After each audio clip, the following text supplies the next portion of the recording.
Hello friends, welcome back to my channel. இன்றைக்கி நம்ம சேனலில் என்ன பார்க்க போகிறோம் அப்படின்னா, சிம்பிள் அண்ட் டேஸ்டான பெப்பர் சிக்கன் கிரேவி எப்படி செய்கிறதுன்னு பார்க்கலாங்க. அதுக்கு ஒரு கடாயில் தேவையான அளவு எண்ணெய் ஊற்றிக்கோங்க. எண்ணெய் நல்லா சூடானதுக்கப்புறம் ஒரு 4 மீடியம் சைஸ் வெங்காயத்தை வந்துட்டு நான் பொடி பொடியாக கட் பண்ணி வச்சுருக்கேங்க. அந்த வெங்காயம் சேர்த்து நல்லா வதக்கிக்கோங்க. வெங்காயம் நல்லா வதங்கினதுக்கப்புறம் அது கூடவே 10லேருந்து 15 பல் பூண்டு, ஒரு துண்டு இஞ்சியை நல்லா கிரேட் பண்ணி வச்சுருக்கேங்க.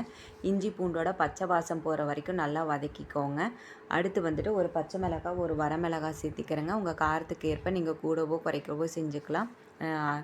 ஒரு 1/2 கேஜி சிக்கனை வந்துட்டு நான் சுத்தம் பண்ணி கழுவி வச்சுருக்கேங்க. அந்த சிக்கனை இது கூடவே சேர்த்துட்டு ஒரு மூடியை போட்டு ஒரு 5 நிமிஷம் வேக வச்சுக்கலாங்க. சிக்கன் வேகிற அளவுக்கு நம்ம எக்ஸ்ட்ரா தண்ணி எதுவுமே சேர்க்க தேவையில்லைங்க. சிக்கன் வேகும்போது சிக்கன்லேருந்து தண்ணி வெளியே வரும். அதுவே வந்துட்டு சிக்கன் வேகிற அளவுக்கு போதுமானதாக இருக்கும். ஒரு பவுடர் ஒன்று ரெடி பண்ணிக்கலாம். அந்த பவுடருக்கு வந்துட்டு 2 டீஸ்பூன் மிளகு, 1 டீஸ்பூன் சீரகம், 1 டீஸ்பூன் சோம்பு சேர்த்து நல்லா ஃபைன் பவுடராக அரைச்சிக்கலாங்க.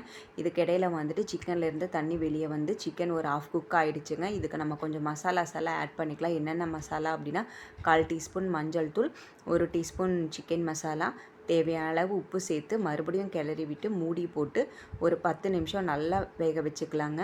சிக்கன்லேருந்து நல்லா தண்ணி பிரிஞ்சு வந்து சிக்கன் ஒரு 3/4 வாசி நல்லா வெந்துருட்டுங்க. சிக்கன் 3/4 வாசி வெந்ததுக்கப்புறம் நம்ம மசாலா அரைச்சி வச்சுருப்போம்ல, மிளகு, சோம்பு, சீரகம், அந்த பொடியை சேர்த்திட்டு அந்த பொடியெல்லாம் வந்துட்டு சிக்கனில் நல்லா ஸ்ப்ரெட் ஆகிற மாதிரி நல்லா கிளறி விட்டுட்டு மூடி போட்டு ஒரு லோ ஃப்ளேமில் ஒரு 5 மினிட்ஸ் நல்லா சிக்கன் எல்லாம் நல்லா வெந்து வந்துட்டுங்க. அந்த மசாலாலாம் வந்துட்டு சிக்கனில் இறங்கி சிக்கன் வந்துட்டு நல்லா வெந்து வந்துடட்டும்.